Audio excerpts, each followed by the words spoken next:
welcome back to Behind the Box. Today, we're going to be discussing Spires. So, big thank you to Board Game Exposure for sending this our way so that we could do this review. So we haven't paid for the game, but that will not impact the quality of our review. So Spires is a set collection game where the aim is to collect 3 or fewer of each of the different coloured spires. You'll do this by bidding in communal marketplaces. So each round, spire cards are added to markets and players secretly choose which market they want to go to and simultaneously reveal their selection. If only one player goes to a market, then they take that card and add it to their collection of spires. However, if more than one player attends the same market, they bid, and the winner not only gets the market card they bidded on, but also all the cards that were involved in the bid. The game then ends when there are no cards left in the market. Now, you mentioned the bidding. That's one of my favorite parts of the game because it brings in this little mental chess that you're doing with each other, because you don't want your spires to go above that of the royal palace, which is 3. And so when you're bidding in the market, you're also contemplating whether or not, if I were to win this bid, can I afford to take that card that he's putting there? Would it push me above the spire limit that I've set for myself? So sometimes, you really want that card, but it's worth it to not win the bid because you might want to put something in that's going to be detrimental to you, if you win it. And then it'll set you above your spire limit. Yeah, the reason that's important is because at the end of the game, you score all of these sets of spires. So, as I mentioned, if you've got 3 or less, that's good. You'll get bonus points. So for each card in a set of less than 3 or 3, you get 5 points. So if you had a set of 3, you get 15 points. If you got a set of 2, you get 10 points. However, if you go above 3, so let's say you got 4 or 5 or 6, you don't get any positive points, it's all negative, but it's only 1 per card. So if you've got a set of 5 cards, that's minus 5 points. If you've got a set of 6, that's minus 6, so on and so forth. So it's really important that you're managing your spires really carefully. Now there are ways to mitigate this. If you do go above 3, there are these scroll cards. Now some of them will have the ability to let you remove cards from your sets, so you can try and bring them back down to 3. Other scroll cards are worth just victory points, 5 or 10 victory points.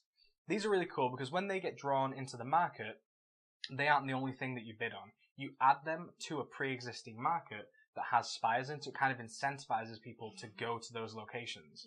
The other way that you score points are through collections of symbols. So there are quills, there are swords, and there are crowns. And whoever has the most of each of those symbols at the end of the game scores bonus victory points. It's a really important part of the game. Now, it's interesting because the game sort of leads you to believe, with the story that it sets up, that it's really important to not go above the spire limit of the royal palace, which is 3. But we found that every game. Yeah, being under that limit wasn't always paying off. So you were actually really good at getting the scrolls to keep yourself under that limit and making sure that I was winning stuff so that it didn't get added to your spires. You were great at that. But we found that I would end up winning because I was collecting all of these other symbols. And if you add up the points, having those symbols is more valuable than staying under the spire limit. So, yeah, it's a bit misleading, but...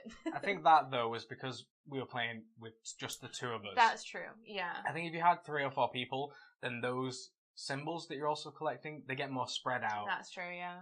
Even despite this, we really liked this game. It was light enough and quick enough to play that it was easy to set up and learn and just get going, but also had that nice depth of facing off against each other, that mind game against the other person, which was really enjoyable. I mean, if you've seen our other videos, you know that's something we really enjoy, when you get to kind of outmaneuver and outplay your opponent and just feel like you've not been mean to them, but you've outplayed them. It's just a great feeling.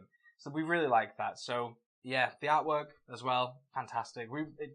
It's very simple. You described it as almost like being in an art class with those stamps. Yeah. Back in high school when we used to etch out the little rubber stamp and it was like that. But it was really it was nice. It worked really well. It doesn't need to be fancy and special. It was just very simple and clean, and it just looked good. Mm-hmm. So yeah, we really like this game. I would recommend it if you're looking for sort of a set collection, sort of mind game, simple little card game.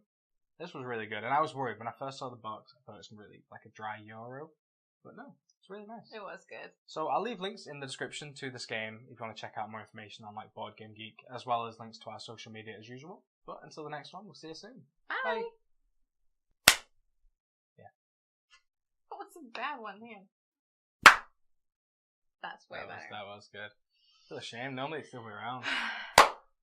Oh, that was pretty good too, That yeah. was the best by far. Yeah. Alright. We can't even use that for bloopers because it's so loud of a spike that it just would be like very, whoa.